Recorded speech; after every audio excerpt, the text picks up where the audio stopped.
ಅಧಿಕ ಮಳೆಯಿಂದ ಕಾಳು ಮೆಣಸು ಬೆಳೆಗೆ ರೋಗ ಬಂದಿದೆ. ನಿರಂತರ ವರುಣಾರ್ಭಟದಿಂದ ಬೆಳೆ ಸೊರಗ್ತಾ ಇದೆ.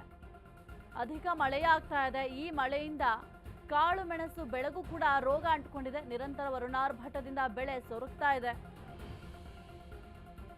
ಸೊರಗು ರೋಗದ ಕಾಟದಿಂದ ರೈತರು ಕಂಗಾಲಾಗಿದ್ದಾರೆ. ಶಿವಮೊಗ್ಗ, ಚಿಕ್ಕಮಗಳೂರು, ಕೊಡಗು ಪ್ರದೇಶದಲ್ಲಿ ಕಾಳು ಮೆಣಸಿಗೆ ರೋಗ ಬಂದಿದೆ.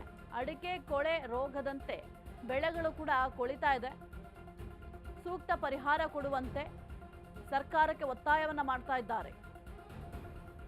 ಅಧಿಕ ಮಳೆಯಾಗ್ತಾ ಇದೆ. ರಾಜ್ಯದಾದ್ಯಂತ ಭಾರೀ ಮಳೆಯಾಗ್ತಾ ಇದೆ. ಇನ್ನು ಈ ಮಲೆನಾಡು ಭಾಗದಲ್ಲಂತೂ ನಿರಂತರವಾಗಿ ವರ್ಷಧಾರೆ ಸುರಿತಾ ಇರೋದ್ರಿಂದ ಅಲ್ಲಿ ಬೆಳೆದಂತಹ ಬೆಳೆಗಳು ನಾಶ ಆಗ್ತಾ ಇದೆ. ಕಾಳು ಮೆಣಸು ಅಲ್ಲಿ ಹೆಚ್ಚಾಗಿ ಕಾಳು ಮೆಣಸನ್ನ ಬೆಳೀತಾರೆ. ಆದರೆ ಆ ಕಾಳು ಮೆಣಸಿಗೆ ಸದ್ಯಕ್ಕೆ ರೋಗ ಅಂಟಿಕೊಂಡಿದೆ. ಹಾಗಾಗಿ ಸರ್ಕಾರ ಇದಕ್ಕೆ ಸೂಕ್ತ ಪರಿಹಾರವನ್ನು ಕೊಡಬೇಕು ಅಂತ ಆ ಭಾಗದ ರೈತರು ಆಗ್ರಹವನ್ನ ಮಾಡ್ತಾ ಇದ್ದಾರೆ. ಇತರ ಭಾಗದಲ್ಲಿ ಇದೊಂದು ಕಾಳುಮೆಣಸಿಗೆ ಸೊರಗು ರೋಗ ಅನ್ನೋದು ಕಾಣಿಸ್ಕೊಬಿಟ್ಟಿದೆ. ಅದು ಹೇಗಿರುತ್ತೆ ಅಂದರೆ, ಮೊದಲು ಬಳ್ಳಿ ಒಣಗುತ್ತೆ, ನಂತರ ಎಲೆಗಳೆಲ್ಲ ಹಸಿರಾಗಿ ಪೂರ ಬಳ್ಳಿನೇ ಸತ್ತೋಗುತ್ತೆ. ಇದರಿಂದ ರೈತರು ಭಾಳಷ್ಟು ನಷ್ಟನ ಅನುಭವಿಸ್ತಾ ಇದ್ದಾರೆ.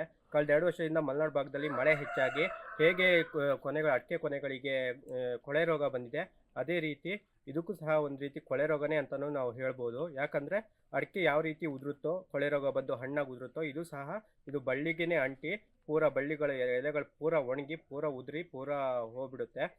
ಕಳೆದ